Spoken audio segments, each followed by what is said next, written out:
glad to say I'm not talking about China. It's not all pretty there, yeah. So, but I've got something quite new to talk about from Possible's end. And I don't want to start from being such a self-promoter and talk about what new things that we're. Oh, it's all right. Not so much about what we're currently doing, but I want to introduce some of the details about what Possible has achieved and some of the stats and some of the things that we found out since the start of crowdfunding in Australia. So if I go back to the very start actually of Possible. Rick, my business partner, and I were actually working on a platform for visual artists. And we had hundreds of these visual artists actually using our platform to sell, pretty much sell online their artwork. We had worked on this for about a year, and we realized that we weren't making very much money at all as a platform, and even for the artists that were using us. And that sort of left us with, okay, a problem that we had to find a solution for. And I'd looked around the world at that time, and I'd spotted this platform in Amsterdam called Sellaband, and they were providing a service for artists to pre-sell albums and MP3s in return for the funds to make that album happen. So that's the very earliest time that I've seen what crowdfunding was used for. And I thought to myself, okay, let's build a platform for these visual artists with hundreds of them. They could use this as a way to put together a pitch for an exhibition so that they could invite people to come and view the artwork and actually have a conversation and really get their story out about who they are as an artist. So we decided, okay, let's pivot our platform for visual art. And we created a platform. Back then, it wasn't called Possible, it was called Funbreak. And we launched this platform, and then we did a launch very quickly. We did it within about 2 months. And all of a sudden, we had like a dozen people interested. And we selected these 4 projects to start off with. And this is going back, this is before even crowdfunding was a word. And we launched with these 4 projects, and they all did really well. Actually, in the first day, these pitches had made more money for themselves than the whole probably 9 months that we were operating another visual art platform. So we realized that, okay, this is a really good opportunity for creative people to actually to pre-sell or sell an idea and get the funds to actually make something happen. So we launched Possible then. We started this back in 2009, and we launched in 2010. And I don't know if anybody in the room is actually in the crowdfunding industry at that time, but the crowdfunding wasn't a word, it wasn't a concept, but there was a few platforms around the world that were operating, and we thought, okay, we need to find a way to call this. How do we describe this to people? And believe it or not, Possible was the first platform to call it, to name it crowdfunding as a service, as a model. And we didn't coin the word, unfortunately, and we didn't register crowdfunding.com. Some guy in Brisbane did that and made a lot of money from it, but we don't have a grudge against that here. But anyway, we pretty much marketed this as a service for crowdfunding for creative projects back then. Since then, since the launch, we've hosted, I think it's closer to 12,500 projects since 2010. We've had over 50 million, I think it's 51 million, has been pledged through the platform. And it's steadily growing actually. Most of that has actually been pledged in the last 2 years. And we have a success rate of 57%. And the platforms that are, I suppose, most public about that success rate, you can obviously tell that we have quite a high success rate against our competitors in that reward-based space. We also have recent stats, just over 500,000 supporters of these projects in Australia. Sorry, that's globally, but I think it's about 450,000 actually in Australia alone. So, since we've been here since the very start, I thought I would describe just roughly how it's looked. And I suppose it gives us a sign of why we are actually creating a new service called Base, and I'll talk about that later. But so very much at the start, it was for creative people. It was musicians, it was filmmakers. All of these platforms all started out in some creative industry. Celeband was music. Indiegogo was actually film. They don't really talk about that anymore, but it was definitely film. Kickstarter opened up, and it was very much like visual arts and these kind of industries. And that's where, I suppose, where we've seen the massive growth. We've then seen donations come through. We've seen not-for-profits, organizations, social enterprises all launch and provide a service for donations. We then quickly seen people using loan-based in different jurisdictions, maybe less so Australia, but in other regions we've seen that people are using it for what's pretty much coined P2P lending. And now we're seeing it in investment. But the key thing here is that we've always seen hybrids of these models across along the way. So rewards and donation, loan rewards, all of these different things along the way. So, and it's quite important actually about the evolution. And that's where I think the biggest growth areas are going to be, I think, in the future for crowdfunding. These are the industries. Again, very much the creative industries. And it's pretty much went through any category in the creative industries: music, theater, performance, writing, publishing, all of these here in the creative industries. But then we've seen quickly it been adopted by consumer tech. And I remember the key points because there's some high-profile project that has launched. They get so much publicity because they're the first to do it. For consumer tech, it was either between Diaspora, and I don't know if you've remembered this platform or this campaign on Kickstarter, or Pebble Watch. And that really started that whole new industry of consumer tech through crowdfunding. And it's pretty much what Kickstarter's now known for. We then seen a lot of the social environmental organizations start to use this. I remember the first social enterprise that used it. One of them quite successful, actually, the Who Gives a Crap guys. They were one of the first ones, actually, globally, actually, to actually spur crowdfunding in that space. We've seen it a lot of the environmental. Even at the moment, I joked with my team that we've become a platform for endangered species and liquor companies. But that's something that's really came through probably in the last year. And also, like at some points, we've seen small businesses actually take this as a real way of actually either doing a launch or actually propelling their small businesses to accelerate growth and things on projects or products. Uses of crowdfunding. I think this is the most diverse. And I've tried to, okay, this looks terrible on a slide, but I've tried to show, I think, the progression of how crowdfunding has been used over the last 6 to 7 years.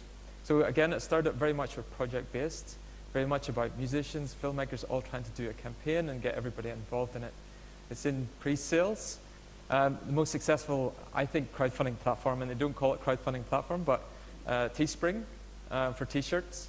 These guys are bigger than any of our platforms globally. So we also seen in product launches. We talk about Pebble. We talk about some of these big products. Then we get into the collective funding. So people all grouping together and all collectively putting money into to purchase something or to actually spur activity or a project. Then we see in communities, charities, and then personal. Personal has then become one of the biggest transaction volume. I think globally we see, I think GoFundMe is probably dominant in that space. We're transacting more than any other platform, as far as I can see. We've got competitions. It's quite a niche area, but then we've seen subscriptions. In the creative industries, it's already started. Patreon is probably the most successful in this space. They've raised more money than any of us platforms together and started that whole patronage element of crowdfunding. Split costs, splitting again the cost of even small transactions and making it more accessible for splitting a cost of, say, a party or a get-together, all of these things. Tilt in the US seems to have moved this direction. It's a bit like the Venmo, if you've heard of this service. So this is very much about making it accessible on mobile. for individuals to split the cost of things. And now we've seen, again, loan and, of course, equity investment. Of course, it's very disappointing to watch over the last 3 years, but I'm not going to dwell on this. I think we'll get over it someday. So this is all sort of left, like, it got us thinking about, okay, what is the next evolution of crowdfunding? And where does Possible sit in this?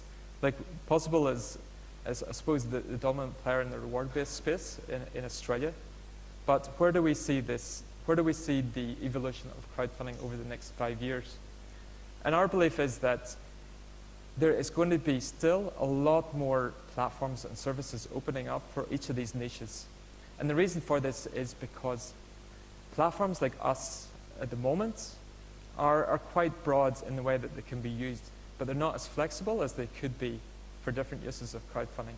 So for small business, for donations, for each of them uses that I was talking about, how do we create a platform that makes it much more accessible and flexible for these guys, and also as a way to drive up success rate? So we can't be experts in each of these industries, but we do have the power of actually knowing how to crowdfund ourselves.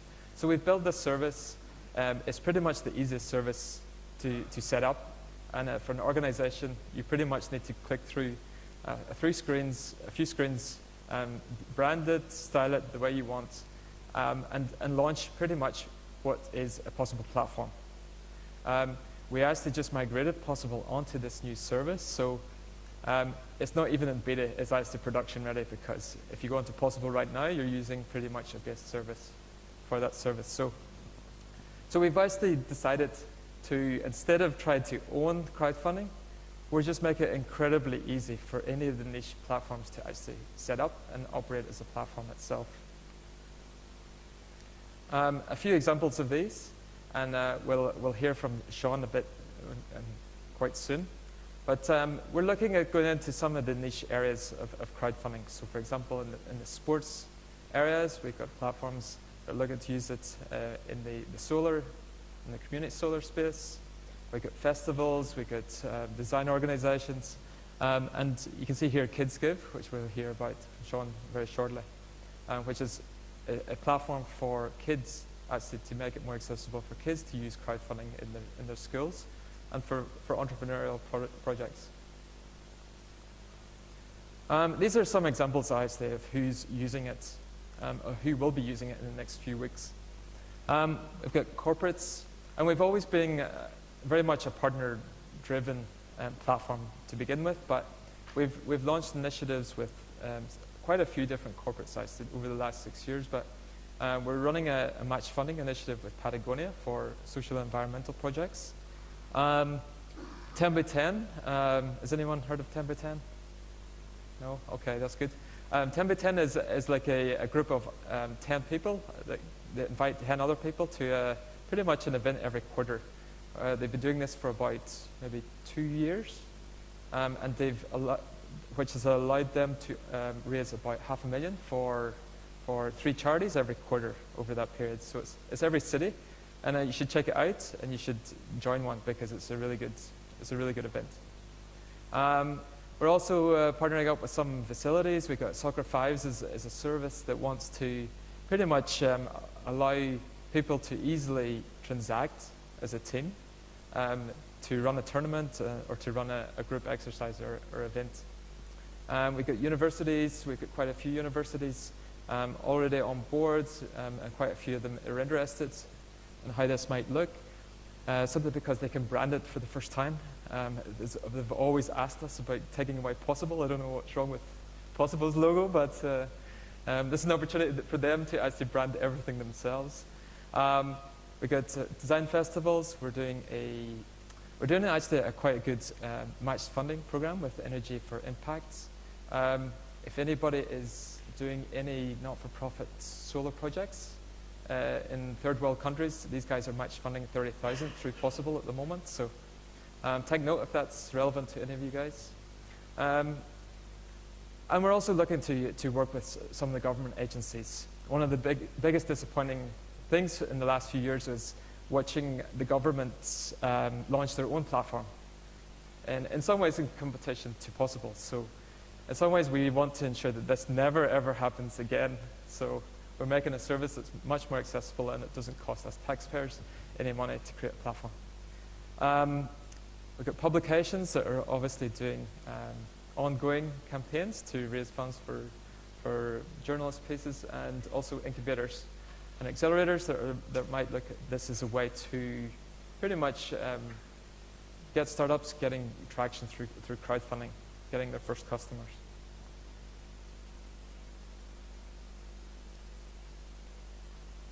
This is a bit of details around the model and the pricing, because I'm sure you guys are wondering what the hell we're going to charge for this service, but pretty much we're making it very accessible. We've built it in a way that it doesn't cost us anything to actually create these platforms.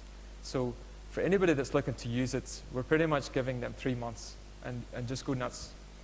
We're pretty much providing the service of supporting these projects technically, and also providing some of the knowledge that we've gained from making these projects successful. We're also introducing for the first time flexible funding. Possible has always worked on an all or nothing basis, so it meant that you had to reach your targets before you got the funds. We're actually introducing flexible funding for partners, not Possible. And this is quite interesting for people that we've partnered with previously that wanted to get that crowdfunding reward-based model. And also, obviously, we're going to have different packages for different tiers, depending on what your needs are. But we also want to say that we're pretty much putting up a custom pricing around platform startups and charities that want to use us. And what that means is that, okay, can we negotiate a rate that we split between us and any fees that we collect? We won't charge any fees on them if you're bringing your platform across to Possible, but we'll negotiate, depending on the volumes and things, what kind of rate that you might get. So that's really our vision. We think that I suppose the evolution of crowdfunding is into all of these different niche areas, and I don't think that's going to stop. I think we've seen that there's probably about 700 to 800 platforms globally. I haven't seen that decrease, and I haven't seen the number of platforms launching decrease. The best thing that we can do is better facilitate it for these niches, and hopefully keep that success rate high, because if all of these platforms are failing and the projects that are using it are failing, the sustainability of especially reward-based crowdfunding will slowly diminish. So we want to keep as many people, and we want the majority of projects to be successful, and this is, I suppose, our way of creating a platform and community of people to make these projects successful. And I speak very fast, so I'm probably under time, but I'm available anyway for the rest of this afternoon and the evening if you want to talk to me. So, Thanks.